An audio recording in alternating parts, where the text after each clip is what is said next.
I am well. How about you? Good, thank you. I thought your character was just so great in this. I mean, you're so terrific in this. Your character seems like somebody that I would want to hug, but would also be afraid she might slap me while I did it. Is she someone that you found fun to play? I mean, she is very hot and cold. Is that fun to go back and forth with, especially not knowing when it might come out? It can be fun to play a character that is really hot and cold. And there were moments where it was fun. And some ended up on the cutting room floor. But but it was fun because I think that anytime you get to play an extreme in that circumstance is a great thing. So there's a moment where she's just broken down and it's a really extreme moment and it becomes pretty humorous, because here's this woman who you think nothing can chip her and she's just like she can't handle it, she can't get herself together. Um, but it's interesting because when you think of people like that, people that you see, I love that you wanted to give her a hug because I think most people would not have wanted to give her a hug unless they just wanted to rub her sweater. Um, but she needed a hug. She is someone who really, really needed a hug. So I'm glad that you saw that. Yeah, I mean, maybe not the first time we meet her, but she does eventually seem like someone who could really use a hug. Hmm. Did you know that there were going to be so many ups and downs with her, that it would be such an emotional roller coaster?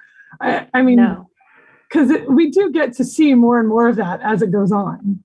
no, I didn't know it was going to be such an emotional roller coaster. I had actually zero idea.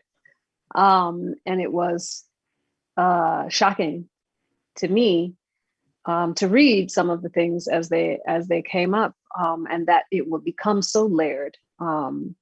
I just didn't know that that was going to happen, and so quite a lovely challenge as an actor to have that tossed in your lap. Oh, by the way, here's episode. We'll be doing a Zoom reading tomorrow.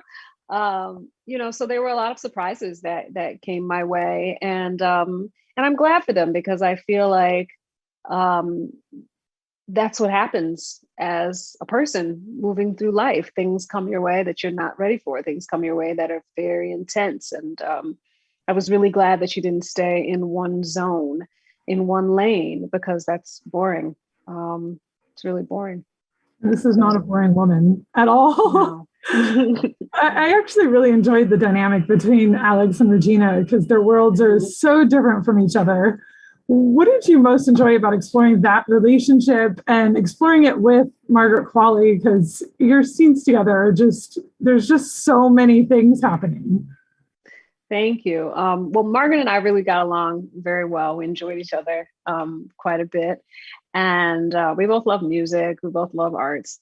And we laughed a lot, really. I think that what I loved about that relationship is that they start out looking very far apart.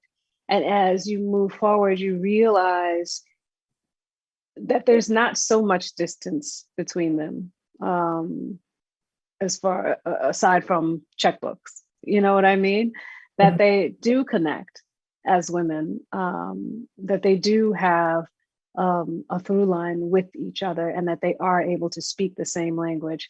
And everybody feels the same way. Everybody, you prick them, they bleed. And I think that they had to realize that about each other, in order to come together. I absolutely love the moment where Alex becomes determined to stand up for herself, and Regina just happens to be the person that happens with for that scene in the parking lot when she's returning her dog. What was that whole thing like to shoot? That scene, Yeah, particularly, that whole confrontation. I mean, there was just a lot happening there. there was a lot happening there, and it was freezing outside. And I think it might have been the first or second scene that we shot, actually. Um, and it was really interesting because also Margaret was still finding Alex because we were so early in the shoot, and we were both sort of finding our footing and where we were in that space. And then you had the other character from the shelter who was off on the corner, whose name I can't remember terribly, and who's phenomenal in the show.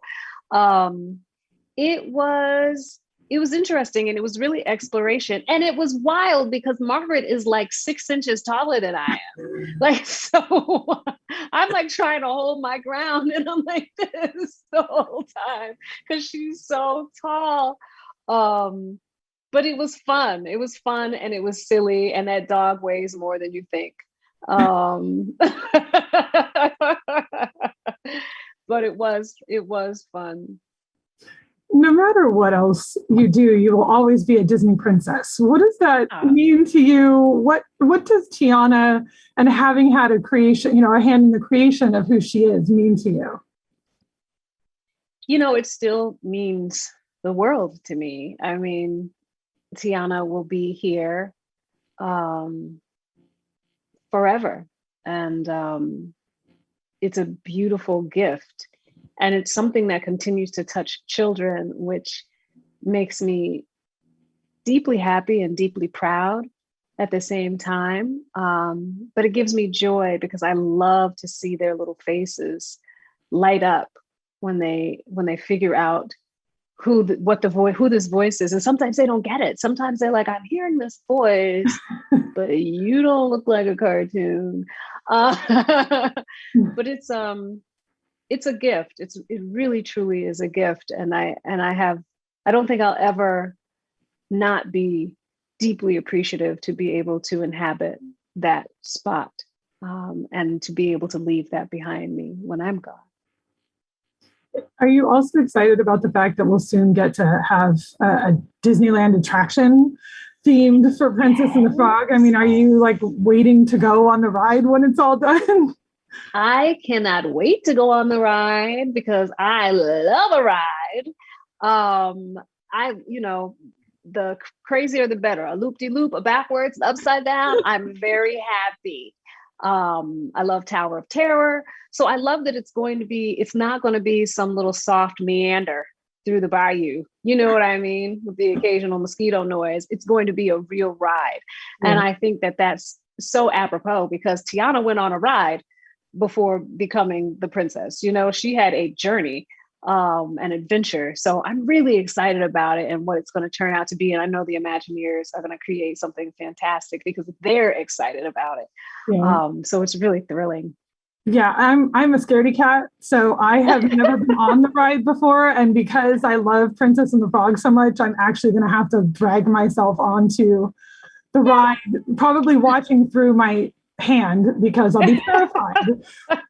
But I can't not go on it. So thank you so much. Thank you. I hope you enjoy it. I think it's going to be loads of fun. Yeah, it's about time. So I'm just happy about that. Indeed. What do you think Regina's life looks like after Alex leaves? Do you think that she got a better handle on the whole mom thing? Did you think about like how she might be doing with that? I think she will have a better handle on things because I think that Regina will be less concerned with making things perfect. And I think that that's one thing that infants teach people. It's not going to be perfect. You're going to have throw up on your shirt. I am going to poop at the least opportune moment. I'm going to be awake when you want to be asleep. There's no room for perfection in there. And I think that that'll make Regina much looser, much happier. And I think it's going to fulfill her in a very different way because it'll be something that she cannot control and won't want to control. Yeah, that's it, I think. Now the house might be a mess. Yeah. But because it's a big house. But I think that it will matter less to her. It's my hope. Well, thank you for talking to me about it. You're really great in this, and I can't wait to drag myself on the ride. So thank you very much. Thank you. Have a great one.